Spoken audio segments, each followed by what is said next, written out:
Ray Comfort has a blog post called Non-Christians Are Insane. Is it a well-researched piece about poor mental health outcomes among non-believers? You did hear me say this was Ray Comfort, didn't you? Trigger warning, ableism, poor research, connections that just aren't, the proposal of sin as the real problem here, TM, and the usual Ray Comfort focus on the afterlife. Hi, my name is Scarlett, and I'm an atheist who likes to read the bad stories told by apologists. I know they have to keep up the output, but today Ray Comfort talks about how he is the totally normal one in the room. Let's go, Ray!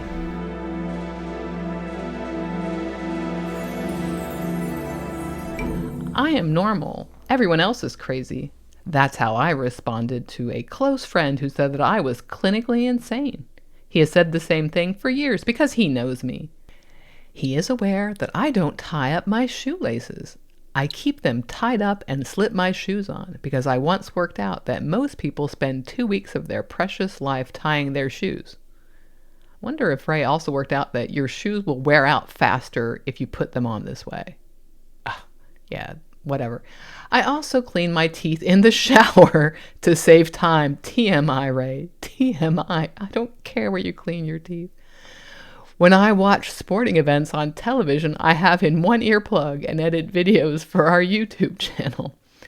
When I hear the commentator lift his voice in excitement, that's when I lift my eyes to see what's going on. Tell me you don't like sports without telling me you don't like sports. I do that to make the best use of my time. Is it though? Is it? You're not enjoying the sports event and maybe you enjoyed doing your videos. I don't want to tell anybody how to live, but I don't think that could be argued to be the best use of your time. Just enjoy your sports and then do your editing on the side. I also have a pencil in the shower, and when I get ideas, I write them on the wall.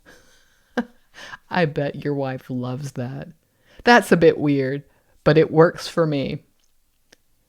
I don't even have words for this. Let's go on. There are many other things that I do that convince my friend I'm clinically insane, but I'm not. And the reason I know that to be true is because there is no definition for insanity. Oh, do tell us, expert in psychology, Ray Comfort. The dictionary just says of the word, the state of being seriously mentally ill, madness. What does that mean?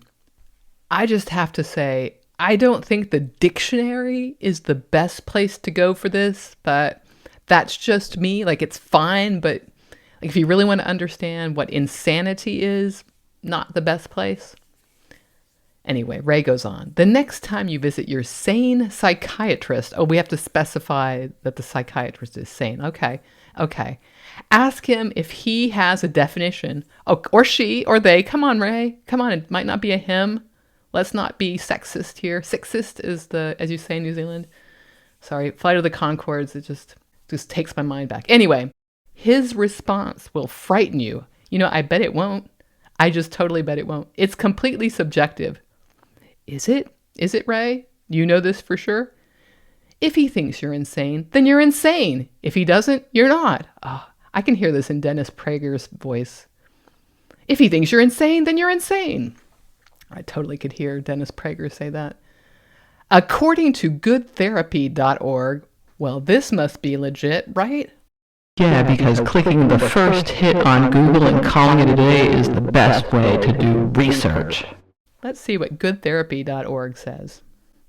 Insanity is a term used by some people to describe behavior motivated by disrupted mental states that may interfere with functioning. Because the term is often used in a pejorative manner to describe those experiencing mental illness, the field of psychology has largely abandoned its use. The reason that they have abandoned its use is because no one can agree on its definition. That's insane. I don't think that is true, that no one can agree on its definition. What are you talking about, Ray? Rant on soapbox time. The way some fundy Christians approach mental health really irritates me. I mean, like super angers me. First, Notice how Ray shows no intellectual curiosity about this subject. He takes a common word, insane, and decides that it is the be-all, end-all of mental health treatment. There are preachers who dissuade their parishioners from going to therapy, which is of the world, and direct them toward more Bible study or prayer.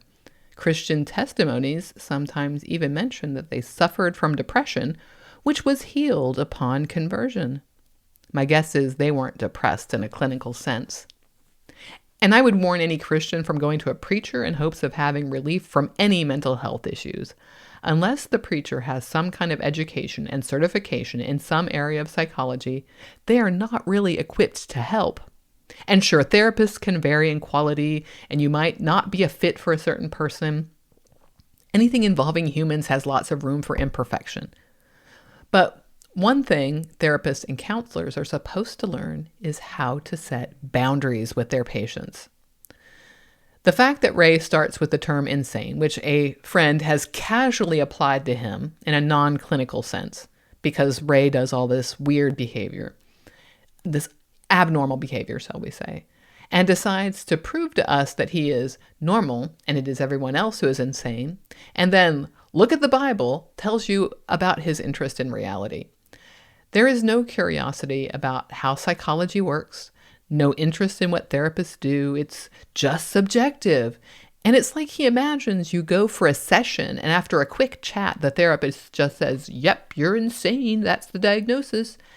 And there's no criteria. There's no specific psychological problem, just you and the therapist's personal opinion of you. I have friends who suffer with bipolar, some with depression, some with borderline. Some are even Christians, and guess what? God didn't cure them. At least they believe in science and have pursued various treatments with various levels of success. Now, the site Ray links to, Good Therapy, looks like a decent site for people who need or want a little help understanding aspects of therapy. From what I know, this information looks correct, but it's very basic. I don't know who the author is, but clicking through, they do have licensed therapists organizing education for providers. But some of the pages here are without an author. They are called Psychpedia and are more like encyclopedia entries. Anyway, they have a mission to help people on various aspects of therapy, and they provide a service to link therapists and patients. I don't know how good the site is overall. I'm not in the field, but what I can see is that this is for lay people. I wonder if Ray got past the first paragraph, which is his quote, because later on the page, we read about insanity. Because mainstream culture now recognizes mental illness as a health concern rather than a personal failing, the use of the term insanity has fallen out of favor. Many mental health advocacy organizations argue that insane and similar terms should never be used, pointing out the importance of referring to those who have mental illnesses as people first, rather than by their illness. For example, a person with depression instead of a depressed person, a person who has anorexia nervosa, or a person diagnosed with an eating disorder instead of an anorexic or a bulimic. However, the legal system still does use the term when referring to those to be criminally insane. So there you go. There's a little bit more nuance to it than they just can't agree on this. And notice, Ray, that they don't call people insane anymore. They have a diagnosis to give a person, and you have a disorder, just like you would have cancer or you would have whatever your illness is. You have this, you are not it. And I think that's an important distinction to make. I don't want to get too far out in the weeds about psychology, but for those of you who don't know, I do want to point out that there are criteria for illnesses.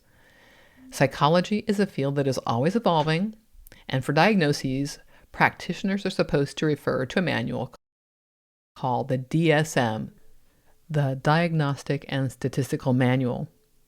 As all human endeavors, it has its flaws, but nonetheless, it isn't compiled merely on the whim of one individual. Experts in the field with the best information at hand try to determine the best ways of determining illnesses. You can go to a medical site as well, like the Mayo Clinic, to see what criteria are for given diagnoses. For example, let's look at bipolar. So in this case, we have an overview of the disorder And what it used to be called, which people used to know it as manic depression, now they call it bipolar. And again, this is just a quick overview. It lets you know some basic ideas about it to know what you're getting into. And then it lets you also know that this is a lifelong condition and it needs a treatment plan. But this is not the be all end all. We're not going to stop like Ray at the first paragraph. The disorder has several symptoms depending on which type you have. So this bipolar has number 1, 2, a cyclothymic, and then other types. And they also specify that one is not milder than another, that these are all the same. These are just ways of breaking down whether you're more manic or more depressive or what's going on with you. Basically, again, this is an overview, and we're not going to stop here either because these things are actually defined further in the next section. So we first have a definition of mania and hypomania, and it gives a bunch of things that could be included in this particular area, like abnormally upbeat, increased energy, activity, exaggerated sense of well-being, decreased need for sleep, unusual talkativeness, racing thoughts, distractibility, poor decision making. So these are very specific things that you can tick off a list and say, do I have this, or does somebody I know have this? It's not just subjective. It's not like, ooh, I think that you're manic. They're very specific items that are on this list. Next, it deals with depressive episodes. And again, it's very specific. Not just, oh, this person feels sad, but marked loss of interest, significant weight loss when not dieting, weight gain, decrease or increase in appetite, insomnia or sleeping too much, restlessness or slowed behavior, fatigue or loss of energy, feelings of worthlessness or excessive or inappropriate guilt, decreased ability to think or concentrate, etc., etc. So again, you could check these off if you want to say, like, wow, am I in a depressive episode? Here are some topics.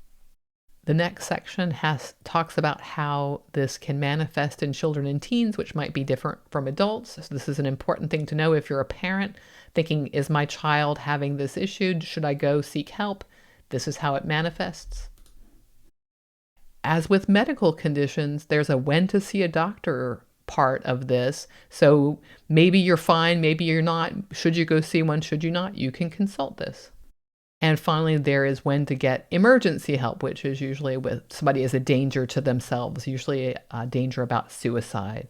So there you go. There's all you need to know about bipolar, and it's much better than saying like, oh, people just don't agree on the definition of insane. Again, I do not want to say that psychology is perfect or every practitioner is the greatest ever. I repeat myself, every human endeavor is imperfect, and when two people are communicating, it can be hard to know what's going on.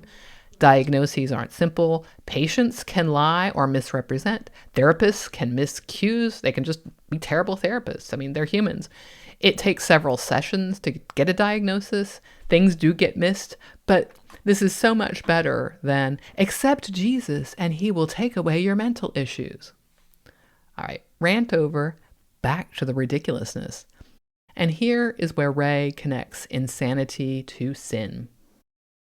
The Bible infers that we are all insane until we come to Christ. The Bible doesn't infer anything. I think you mean we infer from the Bible. The Bible implies. It's only then that we receive a sound mind, in quotes. It's obvious why. Is it, Ray? Is it obvious?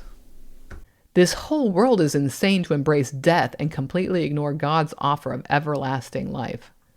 I don't even know what that completely means. The world is insane to embrace death. I'm not embracing death. I don't want to die right now. I have no reason to want to die. I will die one day. I just have to accept it. I don't see accepting my mortality as embracing death, but that's just me. If we ignore the instruction book, not only will we not have a definition for sanity, but we will have no definition for what is good and what is evil. The instruction book? You think the Bible is an instruction book? And by the way, we do have a definition of sanity. A long explanation is on that Good Therapy website, and much like the one for insanity, it is nuanced. Neither definition has to do with embracing good or evil, by the way. Anyway, Ray goes on. And that's the mentality of the society in which we live. It's normal and it's right to kill a baby in the womb. Homosexuality is normal and good. Adultery can be good for marriage. Fornication is normal and good because it gives great pleasure. All right, hold on, cowboy. So I don't know what this has to do with mental health at all. I mean, these are all aspects of humanity. So let's take them one by one. Abortion is not killing a baby in the womb. Of course, abortion opponents always reach for the situation that slutty sluts are using abortion as birth control, which is not happening. We're not going to get into this whole issue. It's just too much, too many weeds to get into. Too many weeds. Not get into those weeds. But my research indicates that both maternal health and neonatal health outcomes are overall better in places with legal abortion. These places also have better survival rates for both mother and fetus. Enough said. We're pro-abortion here. It's healthcare, and some people just need it. But okay, I could just go on and on. We're stopping there. Homosexuality is normal. It has existed across societies and through time. It's normal in all kinds of animals too. Good is a subjective term. I don't think of sexual orientation in terms of good or bad. It just is. It is not a moral issue for me. It is good for people's orientation to be accepted, to have these people accepted in society and to feel like they are valued by the people around them and not pariahs that need to stay in the closet. But this is not a moral issue. Adultery. This phrase like this, I don't think so. This sounds like someone is cheating. Duplicity is not good. It harms relationships. Lying harms relationships. Adultery impacts people. Now, non-monogamy is just fine. Find a system that works for you and be honest about it. Polyamory? Fine. Serial monogamy? Fine. Just one person forever? 1,000 fines. Asexual and or aromantic, and you just want friends and people around you to have relationships with, but not romantic and not sexual? I don't see a problem, and neither should anyone else. So there. Fornication, yes, it is normal and it is good because what gives us pleasure is normal and good. As long as it is in the bounds of informed consent, go for it. Like, this doesn't harm anyone if it's informed consent. Everybody's just having a good time. You're not hurting anybody. I am going to skip all the Ray Comfort preaching because there are several paragraphs of Bible quotes and I don't know. We're just not going to do that. I'll link it. You're interested in Ray's preaching. Let's just go jump down to the last paragraph.